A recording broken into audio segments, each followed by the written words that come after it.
Apa yang dia tunggu? Jangan-jangan. Nah, jangan-jangan.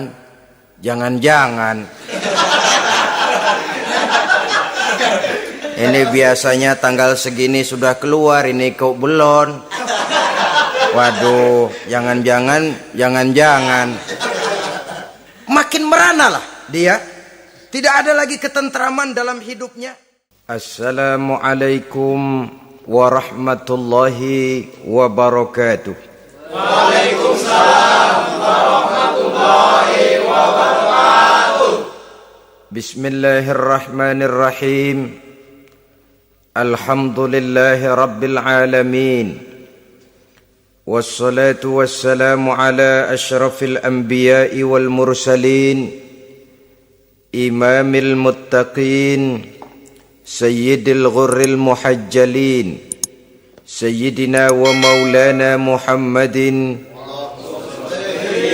wa ala alihi wa ashabihil mujahidin at-tahirin, amma ba'du.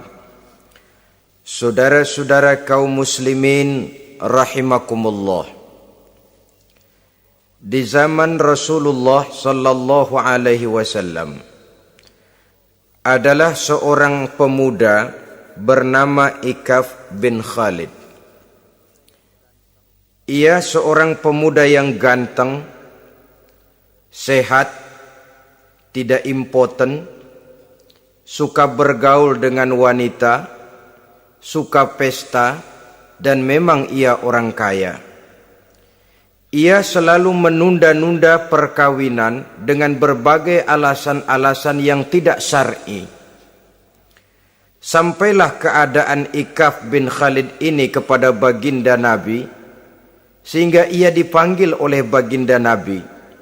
Setelah sampai, ditanyalah Ikaf bin Khalid ini, "Hai Ikaf, saya ya Rasulullah.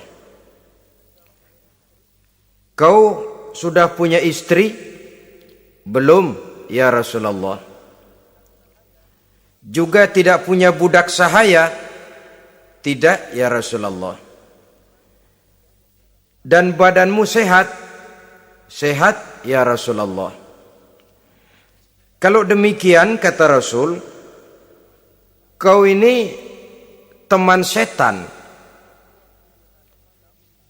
Ada dua pilihan Ikaf. Engkau menjadi Nasrani dalam arti meninggalkan hidup perkawinan, atau kalau kau mau ikut golongan kami, kau harus mengikuti tata cara kehidupan kami. Dan salah satu tata cara kehidupan kami ialah melaksanakan perkawinan." Yang kemudian Ikaf bin Khalid ini oleh baginda Rasul dicarikan seorang gadis bernama Karimah binti Kulsum al-Humairi, dan kawinlah Ikaf bin Khalid ini. Dari riwayat singkat ini, saudara-saudara, Rasulullah sallallahu alaihi wasallam melihat bahwa kehidupan Ikaf bin Khalid ini adalah kehidupan yang lazimnya barangkali di zaman sekarang dinamakan kehidupan dari orang-orang yang gemar melakukan free sex, alias samenleven, alias hidup bersama tanpa melakukan pernikahan. Ia sehat, ia kaya, dan ia suka bergaul dengan wanita, sehingga gaya hidup yang sedemikian ini dikecam oleh Rasulullah sallallahu alaihi wasallam. Dua pilihan ditawarkan: menjadi pendeta Nasrani yang bebas dari ikatan perkawinan, atau kalau mau menjadi muslim, ikutlah cara hidup kami, kata Rasul. Dan di antara cara hidup kami adalah melakukan apa yang dinamakan dengan perkawinan. Sebagaimana yang kita maklum, manusia adalah makhluk berketurunan terus-menerus sebagai makhluk dua jenis, laki-laki dan perempuan. Keduanya jelas saling memerlukan, saling membutuhkan. Kita laki-laki perlu perempuan, perempuan juga perlu laki-laki. walaupun perempuan pora-poranya lebih pintar daripada laki-laki. Biasanya laki-laki kalau sudah jatuh cinta paling kurang se-RW tahu itu. Sana bicara, kemari bicara. Perempuan lebih pandai menyimpan perasaannya. Nah, pada laki-laki diciptakan zat laki-laki yang dinamakan spermatozoa, dan pada perempuan terdapat indung telur yang dinamakan ovum. Kedua zat itu harus bertemu, dan untuk itu Allah Subhanahu wa taala menciptakan kekuatan tarik-menarik antara laki-laki dan perempuan. Diciptakan laki-laki dalam biologis yang laki-laki, diciptakan perempuan dalam biologis yang perempuan. Lemah gemulai, lembut, menarik, ayu, lemot, denok, geboy. Diciptakan magnet yang merupakan kekuatan tarik-menarik antara laki-laki dan perempuan. Dan bila ada persesuaian, maka akan terjadilah persatuan tubuh yang disebut koitus. Bila pada saat itu kebetulan terjadi pengeluaran ovum, maka kedua zat itu akan bertemu di dalam diri perempuan. Dan inilah yang dinamakan konsepsi, yakni permulaan pembinaan jasmaniah makhluk baru dalam rahim seorang perempuan. Inilah makna firman Allah dalam surah An-Nisa ayat pertama. A'udzubillahi minasyaitonir rajim. Ya ayyuhan nasu taqu rabbakumul ladzi khalaqakum min nafsin wahidah wa khalaqa minha zawjaha wa batha minhuma rijalan katsiran wa nisaa. Wahai manusia, bertakwalah kamu kepada Tuhanmu yang telah menciptakan kamu dari diri yang satu, kemudian diciptakan dari diri yang satu itu pasangannya, dan dari keduanya berkembang biaklah manusia menjadi bersuku-suku dan berbangsa-bangsa.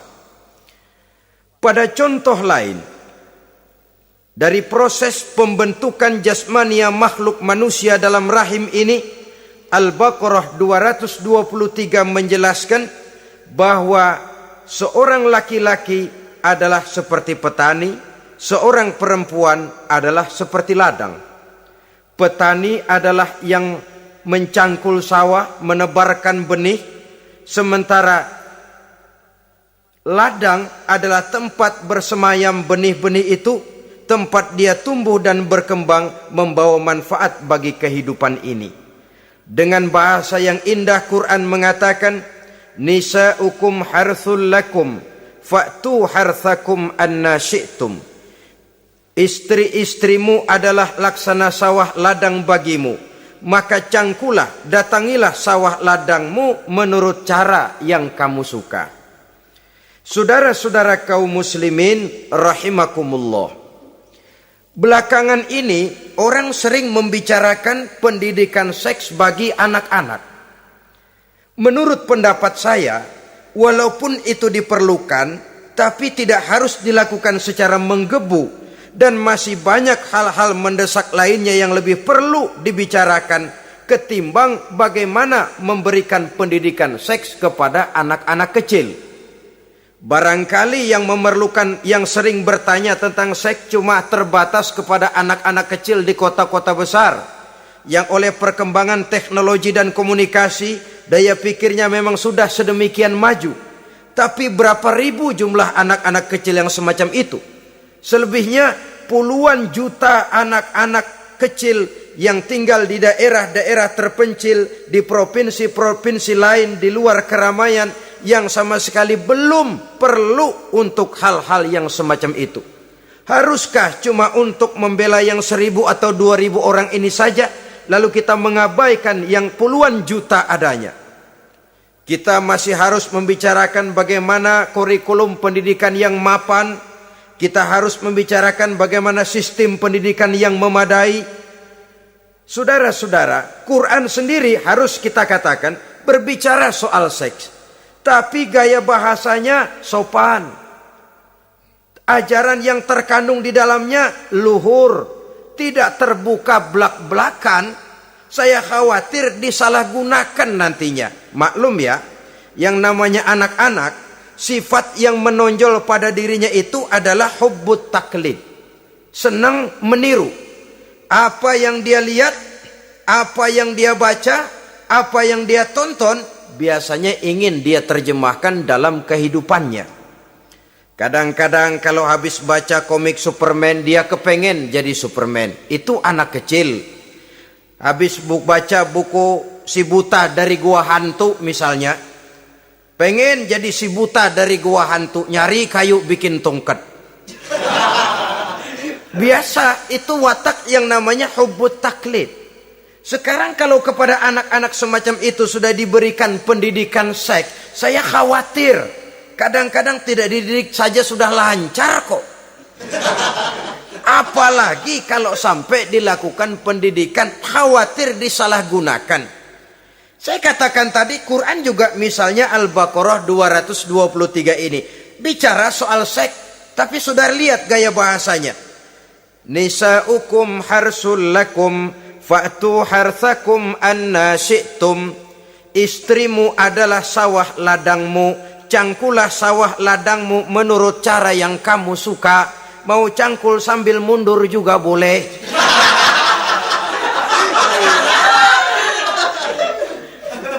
Teknik mencangkul terserah kita, asal yang dicangkul sawah ladang sendiri. Jangan sawah ladang orang lain dipaculin, marah yang punya. Kita lihat di sini betapa dalam gaya bahasa yang sopan Al-Quran berbicara soal ini. Saudara-saudara kaum muslimin rahimakumullah, kesenangan melakukan hubungan seksual digerakkan oleh satu energi, oleh satu kekuatan dalam diri manusia yang dinamakan insting seksual atau libido. Dan libido merupakan energi yang terbesar dalam tubuh manusia. Ini harus disalurkan. Sebab kalau tidak, bahaya.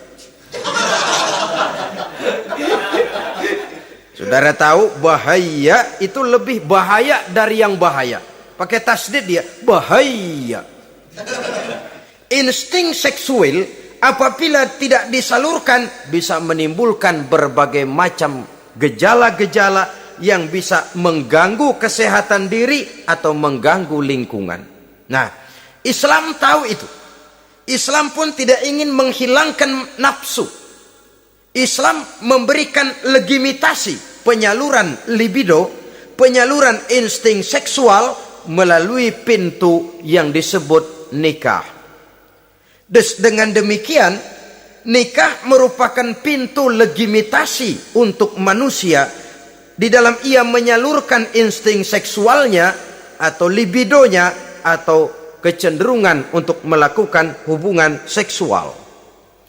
Tetapi saudara-saudara, oleh karena yang dinamakan nikah tidak cuma berisi hubungan seksual, tapi juga berisi tanggung jawab dan kewajiban, berisi hak dan pengertian, berisi ketenangan dan sebagainya, maka orang pada umumnya biasanya ingin mencari resiko yang lebih ringan. Hubungan seksnya mau, nikahnya ogah. Sebab apa? Karena nikah itu tidak cuma merupakan hubungan seksual saja. Ya, ia harus berisi tanggung jawab. Ya, ia berisi hak dan kewajiban. Ya, ia berisi pengertian. Ya, ia berisi penyantunan sandang, pangan, perlindungan, dan lain sebagainya. Orang lalu mengambil jalan pintas. Sehingga terjadilah kecenderungan gaya hidup yang disebut Samenleving, yang berangkat dari free love untuk kemudian mengarah kepada free sex. Hidup bersama tanpa diikat dengan tali pernikahan. Akhirnya apa? Kalau dirasakan cocok, ya terus. Kalau nggak cocok, ya bubar. Tidak ada satu ikatan spiritual. Kalau demikian halnya, maka manusia belum terlalu jauh nilainya daripada makhluk bernama binatang. yang penyaluran insting seksualnya tidak perlu diikat dengan pintu yang bernama nikah. Orang ingin mengambil jalan pintas, potong kompas, mau enak lalu tidak mau resiko. Hubungan seksualnya mau, tapi kemudian pernikahannya tidak mau. Akibatnya pada satu segi prostitusi, saudara tahu prostitusi, pelacuran meningkat. Perkara apa latar belakangnya itu bukan soal kita, tetapi kemudian terjadilah proses yang dinamakan prostitusi, atau kalau tidak terjadilah pergaulan bebas di dalam kehidupannya. Saudara-saudara kaum muslimin rahimakumullah, Islam pada hakikatnya memberikan alternatif, sehingga Nabi mengajarkan dalam satu hadis, ya ma'syaras syabab, wahai para pemuda, man istata'a minkumul ba'at, barang siapa di antara kamu mampu memberi nafkah. Ba'at di sini diartikan nafkah. Nafkah apa? Nafkah zahir, nafkah batin. Itu arti ba'at. Hai para pemuda, siapa di antara kamu yang sudah sanggup memberikan nafkah, baik zahir maupun batin, hendaklah dia melakukan perkawinan. Jangan lupa ini, man istata'a minkumul ba'at, yang mampu memberikan nafkah baik zahir maupun batin, hendaklah dia melakukan perkawinan. Kadang-kadang ada juga anak muda nekat banget, main derulung aja, nggak nengok kiri, nggak nengok kanan, tidak memahami yang namanya ba'at. Ba'at ini nafkah zahir. Nafkah zahir itu apa? Ya sandang, ya pangan, ya perlindungan. Nafkah batin itu apa? Ya kasih sayang, ya pengertian, ya termasuk di dalamnya melakukan hubungan seksual. Kalau itu cuma dasar itu, rasanya mah setiap kita mampu. Tapi kan tidak cuma itu yang jadi modal bagi satu perkawinan.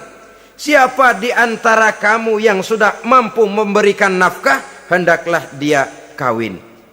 Fa illam yastati', tetapi apabila dia tidak mampu memberikan nafkah itu, fa alaihi bisyam, hendaklah dia melakukan puasa. Sebab apa? Puasa ini esensinya kemampuan mengendalikan hawa nafsu. Umpamanya ada pemuda, badannya sehat, tidak sakit, tetapi dia belum mampu untuk memberikan nafkah. Sementara temperamennya termasuk tegangan kelas tinggi, gak boleh kecolek dikit mau ngederedet aja. Yang semacam ini oleh Nabi, fa'alaihi bisyam, kalau memang belum mampu memberikan nafkah, hendaklah puasa. Sebab apa? Puasa lebih mengendalikan diri. Saudara-saudara, apabila puasa ini pun dirasakan juga berat, maka ada cara lain untuk menetralisir libido itu tadi, kecenderungan untuk melakukan hubungan seksual. Dengan apa misalnya? Dengan jalan melakukan olahraga. Dengan melakukan olahraga, hormon yang membentuk libido tersalurkan, terkuras melalui energi yang dikeluarkan pada saat melakukan olahraga. Atau dengan jalan yang keempat, menjauhi hal-hal yang bisa menimbulkan rangsangan seksual. Bisa dengan puasa tadi, bisa dengan olahraga, bisa dengan lain-lain yang kira-kira bisa menghindarkan kita dari hal-hal yang bisa menimbulkan rangsangan seksual. Sehingga Al-Quran pada surah Al-Isra ayat 32 berpesan, la taqrabuz zina innahu kana fahishatan wa sa'a sabila. Jangan kamu mendekati zina, sebab sesungguhnya zina perbuatan yang keji dan jalan yang sangat buruk. Jangan mendekati zina. Mendekati zina artinya mendekati hal-hal yang bisa membawa kita kepada perbuatan zina. Termasuk misalnya bacaan-bacaan Parno. Nah, ya. Itu Parno nggak boleh dibaca. Blue film, ngintip, ini juga penyakit ini.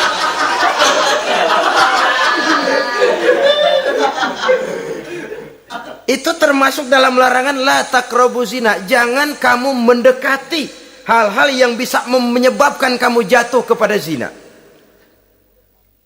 Kalau itu didekati, besar kemungkinan kita akan terperosok ke dalamnya. Sehingga pepatah bilang, kalau takut jatuh ke sungai, jangan main di pinggir sungai. Kalau takut ombak, jangan berumah di tepi pantai. Kalau takut jatuh kepada zina, jangan mendekati hal-hal yang bisa membawa kita kepada perzinaan. Nah, saya merasa prihatin bahwa dimanapun di dunia ini, modernisasi, kemajuan sering membawa proses pergeseran nilai. Cepatnya arus komunikasi. Apa yang terjadi di Amerika hari ini bisa kita tahu hari ini. Apa yang terjadi di Eropa hari ini bisa kita saksikan hari ini. Proses komunikasi yang sedemikian canggih membawa dampak proses pergeseran nilai dalam diri dan kehidupan manusia. Akibatnya dia banyak tahu, dia banyak melihat, dia banyak mendengar. Kalau dia tidak punya filter, dia akan mudah terhanyut oleh nilai-nilai yang menggeser dia dari tuntunan ajaran agamanya. Maka dengan demikian saudara-saudara, Islam memberikan legitimasi terhadap penyaluran insting seksual melalui pintu yang disebut nikah. Dan Islam mencela apa yang disebut Samenleven, free love atau free sex alias hidup bersama tanpa melakukan pernikahan. Apa yang akan terjadi dalam kehidupan ini apabila manusia bergaul sebebas-bebasnya tanpa terikat lagi oleh norma dan kaedah kehidupan beragama? Sudah cukup banyak korban bergelimpangan dari arus yang namanya pergaulan bebas dengan dalih new morality, kebudayaan moral baru yang terlepas dari bimbingan kehidupan beragama. Saudara-saudara kaum muslimin rahimakumullah, dulu zaman kakek kita itu kalau pacaran, saudara-saudara, biasanya yang laki di luar, yang perempuan di dalam. Paling-paling pagar dibolongin. Ya, orang dulu itu kan rumahnya pakai pagar toh. Kalau sudah pagar itu bolong, si yang laki masukkan jarinya ke pagar. Nanti dipegang jari itu oleh tangan si perempuan dari dalam. Cuma beradu tangan doang, endahnya bukan main udah.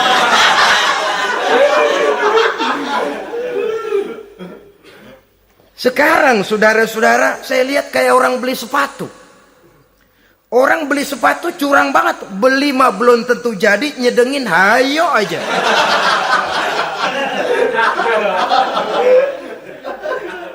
Iyalah, kalau sepatu barangkali disedengin sih nggak ada bekasnya. Kalau anak orang disedengin, Allahu Akbar. Ya sedang sih sedang.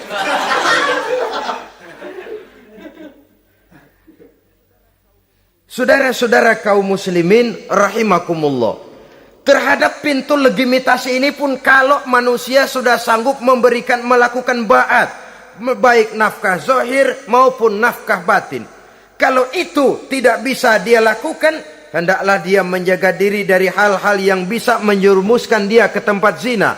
Bisa dengan puasa, bisa dengan memperbanyak olahraga, bisa dengan menggiatkan belajar, study club, diskusi. Ada pepatah mengatakan 3 hal yang bisa membawa kerusakan. 3 kosong nih. Kosong iman, kosong kantong, kosong perut. 3 kosong ini yang sering membawa kerusakan dalam diri manusia. Pertama, kosong iman. Yang kedua, kosong kantong. Yang ketiga, kosong perut. Ketiga kosong ini kalau sampai kumpul pada diri kita 30, berapa yang ngubernya? Sering kalah kita. Kosong iman, kosong kantong, kosong perut. Maka motif dari berbagai macam kejahatan umumnya karena 3 kosong ini. Orang bisa jatuh ke tempat zina, bisa jatuh kepada korupsi, bisa jatuh kepada perampokan, pencurian, dan berbagai macam perbuatan negatif. Pertama, kosong iman. Kalau sudah kosong iman, ini kosong yang paling berbahaya. Dia tidak ada lagi yang ditakutin. Polisi, ya apa selamanya polisi mau nongkrongin dia. Kalau sudah kosong iman, ini sudah tidak ada lagi norma yang diindahkannya. Yang kedua, kosong kantong. Orang kalau kosong kantong mudah gelap mata. Bawaannya udah was-was mulu uring-uringan.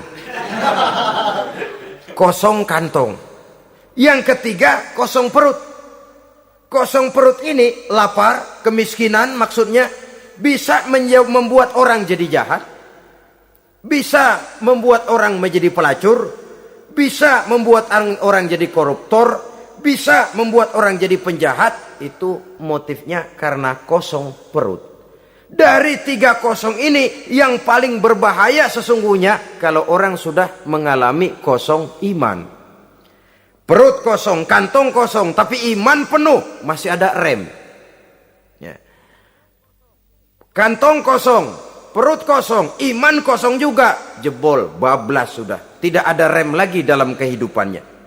Hampir segala macam motif kejahatan yang terjadi di pentas dunia ini umumnya karena 3 kosong ini tadi. Karena kosong iman. Sekarang ini kan pergaulan bebas bukan semata-mata karena orang lapar, bukan karena orang perlu uang, tapi kadang-kadang ada karena memperturutkan hawa nafsu. Kalau sudah ke sana, kosong apa itu? Kosong iman. Ada tante-tante girang, ada om-om senang, ada macam-macam lah. Kurang duitkah mereka? Cukup. Laparkah mereka? Kenyang. Apa yang kosong? Kantong penuh, perut penuh, iman yang kosong. Maka terjadilah proses yang namanya penyimpangan-penyimpangan seksual dari pintu legitimasi yang sudah diberikan oleh agama tadi. Kadang-kadang iman juga tertekan karena perut, persoalan ekonomi, atau karena memang kosong daripada kesibukan-kesibukan lain. Kosong kantong, motivasi ekonomi, ini seluruhnya bisa menjadi motivasi utama dari terjadinya berbagai macam penyimpangan. Karenanya Islam memberikan pintu legitimasi lewat jalan yang disebut nikah. Sehingga Nabi mengajarkan, hai para pemuda, siapa di antara kamu yang sudah mampu memberikan nafkah baik zahir maupun batin, hendaklah dia melakukan perkawinan. Sebab sesungguhnya perkawinan lebih memelihara pandangan, lebih memelihara kehormatan diri. Dari segi pandangan lebih terpelihara, dari segi kehormatan diri juga lebih terpelihara. Diberikan legitimasi lewat pintu yang halal bernama nikah. Kalau sudah didapat dengan cara yang halal, menikmatinya pun enak. Tetapi sesuatu yang didapat dengan jalan haram, menikmatinya pun gak enak, saudara-saudara. Celingak-celinguk. Contoh yang paling dekat, kucing aja kucing. Kucing ya, kalau memang ikan boleh nyolong dia curi di dapur ikan itu. Makannya gak tenang dia. Matanya selata pelotot. Ada kaleng jatuh, lari kencang bener dia. Rupanya kucing sendiri tahu kalau yang dia makan itu barang curian. Tapi kalau ikan kita yang kasih tuh ikan, kucing geledek bunyi, anteng aja dia. Kenapa? Dia tahu benar ikan yang dia makan itu ikan yang didapat dari pemberian orang, resmi, formal, sah. Begitu juga hubungan seksual ini. Kalau resmi diikat dengan tali pernikahan, orang tenang-tenang saja. Tenang, aman, ayem, tentram. Tapi kalau yang nyolong-nyolong, lihatin dah. Segala dibopun pisang. Mana nyamuk gede-gede banget, gerusak gerusuk. Hansip lewat kabur dia. Padahal Hansip mah lagi ronda. Tapi ada semacam perasaan bahwa ini belum waktunya. Itu yang tidak bisa mendatangkan ketenangan dalam menikmati hubungan seksual itu tadi. Saudara-saudara kaum muslimin rahimakumullah. Jadi akibat dari pergaulan bebas, free sex ini, bahaya yang pertama tadi itu. Hilangnya ketentraman dalam hidup. Mungkin orang lain tidak tahu. Hansip nggak lihat. Orang tua bisa kita bohongin. Tapi ketentraman, was-was, apalagi kalau kita merasa bahwa ini akan menimbulkan satu akibat, entah dalam bentuk nantinya terjadi kehamilan. Si laki-laki juga tidak tenang, khawatir kalau nanti dituntut. Si perempuan juga setelah melakukan pergaulan bebas itu hilang ketentraman hidupnya. Apalagi kalau dia harus kehilangan sesuatu yang sangat berharga dalam kehidupannya. Kegadisan katakanlah, keperawanan katakanlah begitu. Sesuatu yang semestinya dijaga dan dijunjung tinggi. Tapi kadang-kadang memang cinta, inilah yang namanya cinta. Sehingga cinta itu katanya buta. Kalau sudah buta, apa saja terasa jadi indah, apa saja diserahkan. Akibatnya mahkota yang paling berharga sering hancur berantakan sebelum pada waktunya. Akhirnya ketentramannya hilang. Hidupnya gundah, gelisah. Pada mulanya memang dia tidak merasa cerah, segalanya menjanjikan dan menyanyikan keindahan. Tapi setelah proses pergaulan itu terjadi, dia kehilangan kegadisannya. Si pemuda resah, si gadis pun gelisah. Apa yang dia tunggu? Jangan-jangan. Nah, jangan-jangan.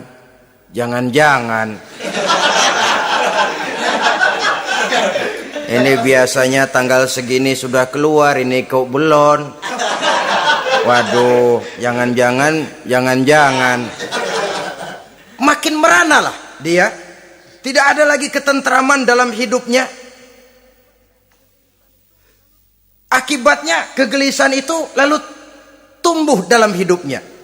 Kerjanya tiap hari hanya termanggu-manggu, menunggu dan menunggu dari waktu ke waktu. Tapi yang ditunggu tak mau tahu. Akan bicara lidahnya terasa keluh, sedang waktu terus berlalu. Hatinya terasa pilu, bagai diiris dengan sembilu. Mau keluar rasanya malu. Salah elu.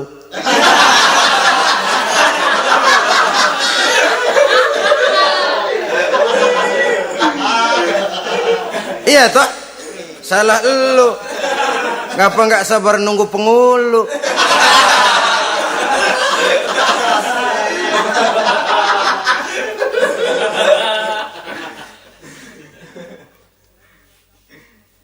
Bacalah surat-surat kabar berapa banyak sudah gadis-gadis bergelimpangan jadi korban. Berapa banyak sudah bayi-bayi yang lahir ke dunia ini tanpa tahu kemana dia harus memanggil bapak. Apakah deretan jumlah korban ini masih harus terus bertambah dan bertambah? Dengan dalih modernisasi, dengan dalih kemajuan zaman, dengan dalih kebebasan pergaulan, dengan dalih emansipasi. Lalu menginjak moral yang seharusnya kita junjung tinggi-tinggi. Sampai kemudian merendahkan harga diri kita sebagai manusia. Hilangnya ketentraman dalam hidup. Bahaya yang kedua dari pergaulan bebas ini, berjangkitnya penyakit kelamin. Penyakit yang saudara-saudara tentu tahu, tidak tanggung-tanggung. Raja namanya. Raja singa. Barangkali sekarang sudah ada suntikan penisilin, boleh jadi. Barangkali sudah ada pil KB yang bisa mengatur saat-saat orang melakukan, saat orang bisa menstruasi, boleh jadi. Tapi alat-alat itu memang kalau disalahgunakan bisa merangsang terjadinya pergaulan bebas. Terjadinya penyakit kelamin. Pada lain segi, saudara lihat saja, sering dicontohkan, Kalau pagi-pagi PLN bikin pengumuman, nanti malam listrik akan mati total seluruh kota. Wah, tahu kita, ini nanti malam listrik bakalan mati. Pagi-pagi sudah beli baterai kita, masukin batu baterai ke dalam baterai. Dari pagi sampai sore itu baterai kita sorotin terus, padahal masih siang. Apa yang terjadi? Nanti maghrib datang, malam tiba, nyorot lagi, udah soak batunya. Kenapa? Lantaran dari pagi sepanjang siang disorotin terus, belum waktunya baterai nyempret terus. Begitu malam udah soak, nggak terang lagi. Sama saja kita juga begitu. Belum nikah dipakai terus. Mumpung masih siang nyorot terus baterai.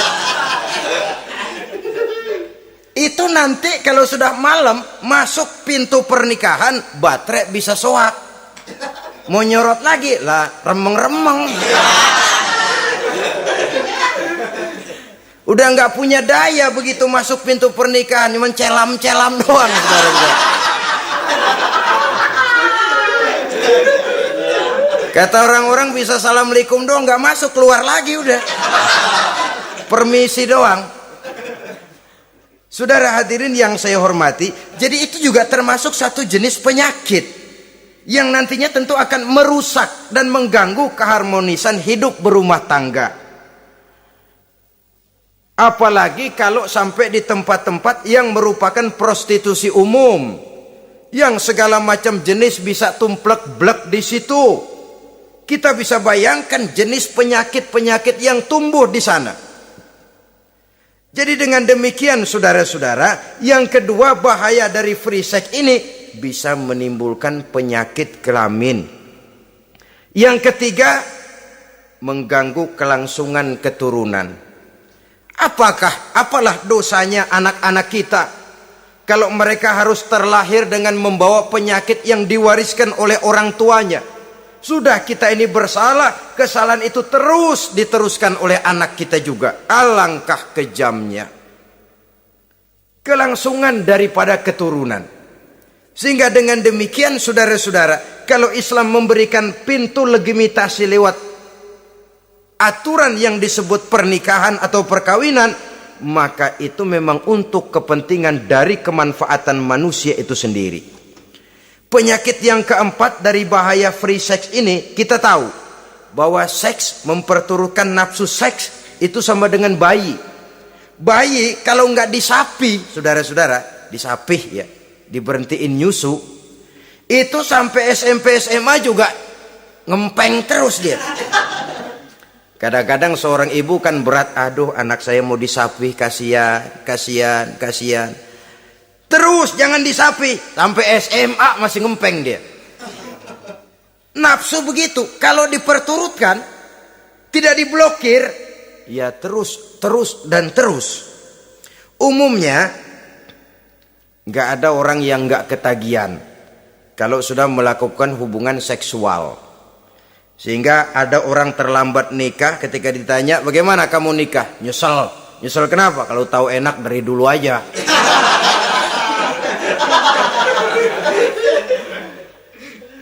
Nah, sekarang kecanduan terhadap hubungan seksual ini akan membawa dampak tadi. Pertama, dia lari ke tempat prostitusi kalau ada uang. Andai kata pun dia kaya, ini jelas mengganggu ekonomi rumah tangganya, setidaknya ekonomi keluarganya. Kalau dia tidak termasuk orang kaya, dia bisa melakukan perbuatan negatif. Sepatunya dia jual dulu, celananya digade dulu. Celana lu nih apalah gua ngebut banget nih.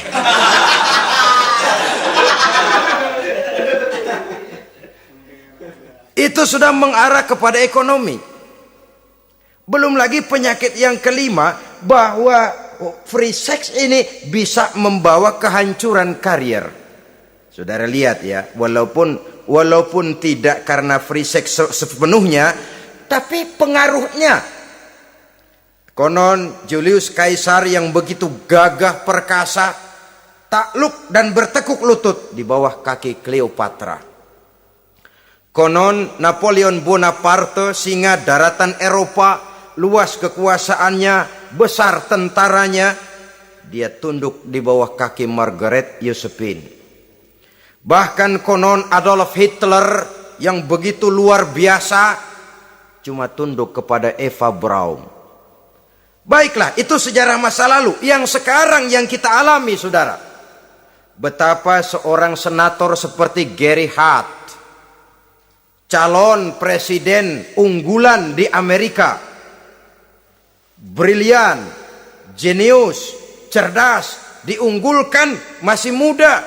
Betapa calon presiden ini harus mundur dan hancur karier politiknya cuma karena skandalnya dengan seorang hostess bernama Donna Rice. Ini di Amerika loh, di satu negara yang konon katanya menganut liberalisme, tapi begitu tingginya dijunjung nilai-nilai moral. Kalau dia terlibat begitu, bagaimana kalau dia jadi presiden nanti? Bahkan paling belakang, saudara-saudara, John Tower yang oleh Presiden Bush dicalonkan menjadi Menteri Pertahanan terpaksa ditolak oleh Senat. Oleh karena skandalnya, ya dengan minuman keras, ya dengan wanita. Saya katakan lagi, ini di negara yang kita katakan, kita tuding sebagai negara liberal. Di negara yang menganut mudah-mudinya pergaulan bebas, entah nilai moral dituntut sedemikian luhur. Sehingga seorang bisa mengundurkan diri dari calon presiden karena terlibat skandal. Di Inggris pernah juga kejadian, di Italia pernah juga kejadian seorang Perdana Menteri terlibat skandal dengan seorang pramugari pesawat udara, sampai kemudian dia dan seluruh kabinetnya membubarkan diri. Kehancuran karier.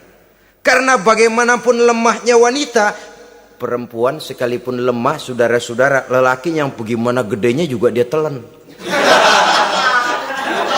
Itu namanya perempuan, saudara-saudara. Seseorang bisa bangkit ke panggung sejarah memegang peranan. Dari yang tidak pernah diperhitungkan bisa menjadi kekuatan yang diperhitungkan pun karena perempuan. Tapi seorang pun bisa ambles di telan perut sejarah juga karena perempuan. Kehancuran karier. Sebab pangkat yang tinggi, badan yang sehat bukan merupakan jaminan bahwa seseorang akan mampu menghadapi bujuk rayu dari seorang perempuan. Saudara-saudara kaum muslimin rahimakumullah. Oleh karena itu, mari sayangi diri, sayangi karier, sayangi ekonomi rumah tangga. Bertahun kita pergi pagi pulang sore peras keringat cari nafkah, menghidupi anak dan istri. Haruskah dia jadi hancur cuma oleh karena kecanduan kepada pelacur misalnya? Memang yang namanya pelacur tentu saja memikat, mempedaya, mempesona. Saudara-saudara kaum muslimin rahimakumullah. Karena apa? Karena yang dicari uang, mereka toh dagang. Taktik orang dagang tentu harus mampu memikat pembeli. Jangan lalu merasa senang. Waduh, ini malam mujur banget nih. Ngapa? Dapat yang baik banget sama gue. Waduh, ramah lagi orangnya. Udah endah aja udah. Ya wajar saja namanya orang dagang. Sehingga orang-orang tua dulu punya pepatah, kalau Anda termasuk orang yang jarang senyum, jangan jadi pedagang. Pedagang wanyun mulu, siapa yang betah beli? Itu kan termasuk psychology of salesman. Memang caranya orang dagang yang mesti begitu. Dia membujuk, dia merayu, dia mempedaya, dia mempesona. Jatuh kita ke kerayuannya, sulit untuk bangkit kembali. Karena itu, jangan dibiasakan. Yang sudah terlanjur, tidak ada terlambat untuk menarik diri. Adalah lebih baik kita gila dulu baru benar, daripada benar dulu baru jadi orang gila. Kalau orang gila mau benar, ini gampang ngaturnya. Tapi sudah benar lalu gila. Ini repot saudara-saudara. Dibilangin apa-apa dia pernah jadi orang benar. Lebih baik kita memulai hidup ini dengan lembaran kelabu. Kalau pada akhirnya kita bisa mengganti dengan lembaran-lembaran putih. Daripada kita mulai dengan lembaran putih kalau akhirnya jadi kelabu. Yang paling baik tentu putih sejak lembaran pertama sampai kepada lembaran terakhirnya. Saudara-saudara kaum muslimin rahimakumullah. Lalu selain zina, apa penyimpangan-penyimpangan seksual itu? Ya, penyimpangan yang umum yang tidak dilakukan oleh sepasang suami istri dinamakanlah dia dengan zina. Tapi kadang orang mencari jalan lain untuk menyalurkan insting seksualnya itu. Ada misalnya dia puasa emang kagak doyan, budek seharian kagak makan, capek. Olahraga ndak suka olahraga. Sementara tegangannya tegangan tinggi. Baca buku yang parno seneng. Kalau ngomong selalu yang nyerempet-nyerempet. Akibatnya apa? Dia puasa tidak, olahraga tidak. Dia bisa jatuh kepada yang disebut onani atau masturbasi. Ada ulama mengharamkan ini, ada yang memakruhkan saja. Tapi bagaimanapun itu merupakan satu perbuatan dosa. Sungguh pun oleh ilmu kedokteran tidak dipandang sebagai sesuatu yang membahayakan barangkali. Tapi pada umumnya lalu lahir rasa minder, rasa rendah diri, dan masturbasi atau onani itu termasuk zina tangan. Ya walaupun dosanya tidak sebesar zina biasa, sebab jangan lupa mata bisa zina, zina mata yang memandang sesuatu yang haram. Tangan bisa zina, zina tangan termasuk onani. Hidung bisa zina, zina hidung. Ya saudara lebih tahulah. Ini termasuk jenis penyimpangan. Atau kemudian ada lagi jenis lain. Seseorang yang menyalurkan insting seksualnya kepada makhluk sejenisnya. Laki-laki kepada laki-laki. Itu yang kita kenal dengan istilah homoseksual. Itu bukan barang baru itu. Di zaman Nabi Lut itu sudah terjadi dan mereka dikutuk oleh Allah Subhanahu wa taala. Homoseksual itu termasuk dosa besar. Sekarang ini orang malah menuntut dilindungi haknya. Sehingga kaum gay di Amerika itu pernah demonstrasi menuntut perlindungan hak. Bahkan mereka sudah tidak perlu sembunyi-sembunyi lagi, bahkan ada yang hidup berumah tangga. Ini ya terlepas dari penyakit kejiwaan yang memang harus disembuhkan dan perlu pengobatan khusus. Tapi homoseksual dilihat dari segi agama merupakan satu perbuatan yang berdosa dan dosanya besar. Atau perempuan dengan perempuan, itu yang kita kenal dengan istilah lesbian. Kadang-kadang karena patah hati ngelihat laki bawaannya udah gedek aja udah. Tadinya kebangatan digombalin, kebangatan percaya penuh, habis tuh rayuan 17 lapangan keluar semua. Akhirnya dia berhadapan dengan kenyataan yang membuat dia kecewa, broken, benci kepada laki-laki. Ada yang bersimpati sesama jenisnya, terjadilah pergaulan intim sesama perempuan. Itu yang kita kenal dengan istilah lesbian. Dan itu pun merupakan penyimpangan yang juga berdosa pelakunya itu. Dua, ada penyimpangan lain yang disebut eksibisionisme. Apa itu? Seseorang memperoleh kepuasan seksual apabila dia memamerkan, ngunjuk-ngunjukin. Ini termasuk penyakit kejiwaan, penyakit pameran. Memamerkan auratnya kepada orang lain. Di situ dia merasakan satu kepuasan. Jangankan memamerkan ya, dalam artian memperlihatkan. Melihat begitu saja sudah bukan perbuatan yang baik, apalagi sampai memamerkan. Kemudian juga termasuk penyimpangan ini apalagi? Apa yang dinamakan dengan masosisme. Apa dia? Seseorang yang baru mendapat kepuasan seksual melalui penderitaan, penyiksaan, atau dikenal juga dengan sadisme ini. Melakukan hubungan seksual melalui penyiksaan, penghinaan, penderitaan. Di sana dia merasakan ada kepuasan seksual. Ini merupakan penyimpangan yang berbahaya.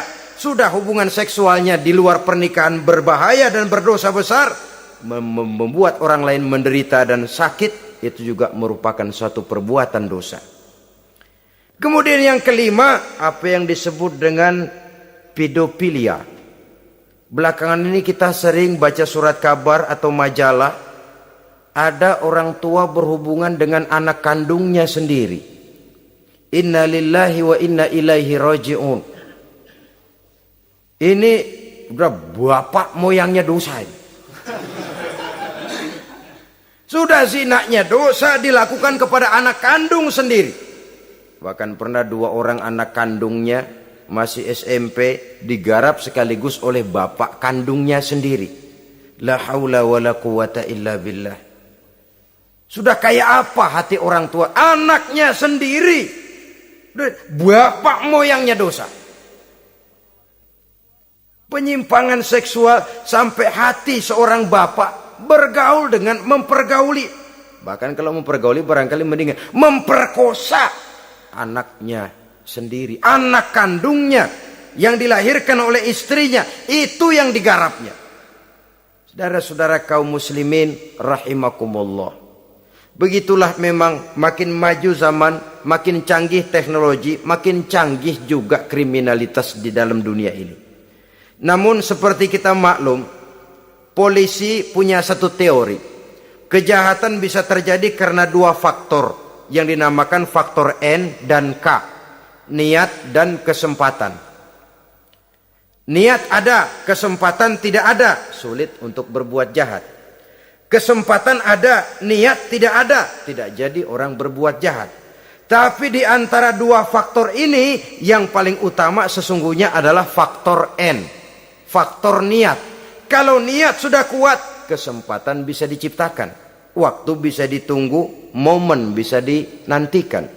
Tapi kalau niat yang tidak ada, bagaimanapun banyak kesempatan, kita tidak akan mungkin untuk bisa melakukan kejahatan. Karena faktor niat itu yang tidak ada. Oleh karena itu agama mengajarkan, ala inna fil jasadi mudghah, iza solahat solahal jasadu kulluh, wa iza fasadat fasadal jasadu kulluh, ala wahiyal qalbu. Ketahuilah bahwa dalam tubuh manusia ada segumpal daging. Jikalau daging itu baik, seluruh tubuh akan menjadi baik. Jikalau daging itu rusak, seluruh tubuh akan menjadi rusak. Ala wahiyal qalbu. Ketahuilah bahwa daging itu tidak lain adalah hati. Jadi kalau tubuh manusia ibarat satu kerajaan besar, yang menjadi raja adalah hati. Seluruh anggota badan yang lain merupakan prajurit yang hanya tunduk kepada komando sang hati. Bila hati baik, seluruh anggota tubuh dan panca indera akan menjadi baik. Tapi bila hati rusak, maka seluruh anggota tubuh akan melakukan kerusakan. Tangan akan melakukan kerusakan. Kaki akan berjalan ke tempat yang rusak. Lidah akan membicarakan yang rusak. Mata akan memandang yang rusak. Telinga akan mendengar yang rusak. Dan selanjutnya karena hati memang sudah kotor. Maka bicara soal hati artinya bicara soal niat. Bicara soal niat kaitannya erat dengan faktor keimanan. Oleh karena itu di tengah kemajuan zaman kesempatan bisa diciptakan. Yang jadi kendali dan kendala utama daripada kita terjerumus melakukan kejahatan tidak lain adalah faktor iman adanya. Di kota-kota besar sekarang ini, apa yang tidak tersedia? Sejak dari minuman keras sampai kepada perjudian, sampai kepada pelacuran, baik yang berterang-terangan maupun pelacuran-pelacuran yang terselubung dan terhormat. Sejak dari kelas koran sampai kelas hotel bintang 5, sejak dari kelas di pinggir lapangan sampai kelas di motel-motel mewah dan mahal, sejak dari kelas murahan sampai kelas super VIP dan lain sebagainya. Ini seluruhnya merupakan fasilitas kehidupan yang kita harus pandai memilah dan memilih dan punya filter dalam kehidupan. Allah Subhanahu wa taala memberikan pilihan. Alam naj'al lahu 'ainaini wa lisanan wa syafatain wa hadainahu najdain. Bukankah kami ciptakan bagi manusia itu dua mata, satu lidah, dua bibir. Wa hadainahu najdain, dan kami berikan mereka petunjuk dengan dua jalan.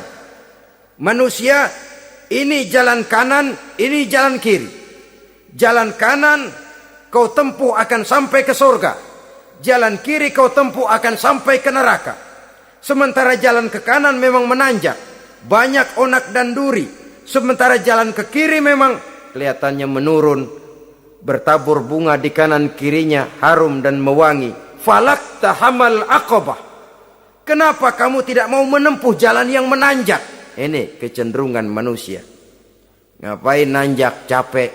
Ini aja yang turun nih, nggak pakai bertenaga. Ngapain kawin, repot lah pakai nyari nafkah, pakai kerja, ntar punya anak ribet lah, sama juga. Mendingan kesono aja, no, 2000 bersih udah.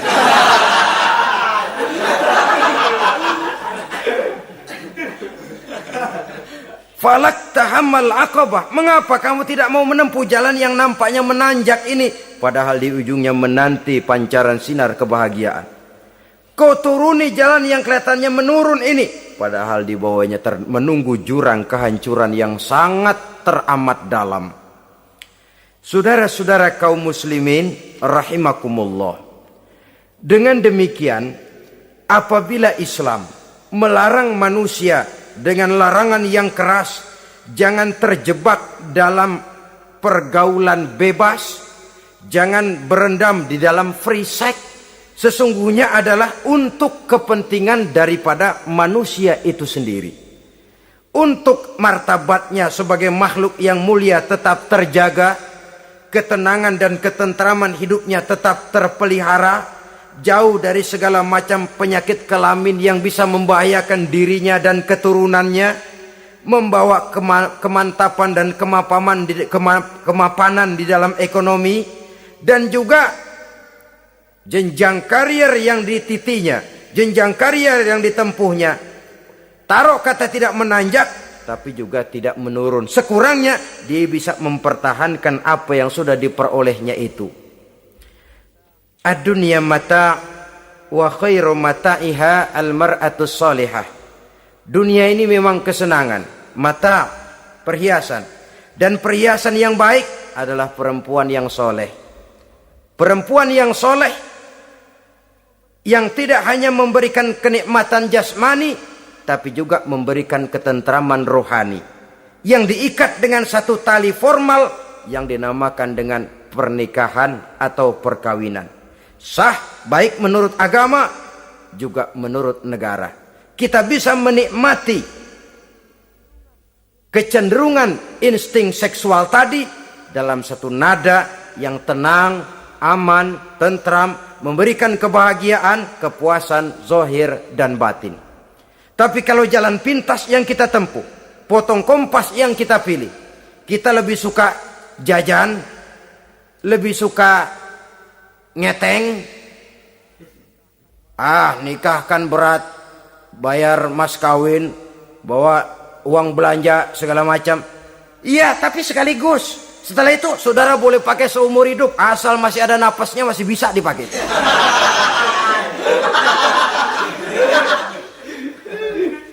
Tapi apabila potong kompas tadi, jajan yang kita tempuh kelihatannya memang ringan, 2000, ya mendingan dikit 5-10 ribu.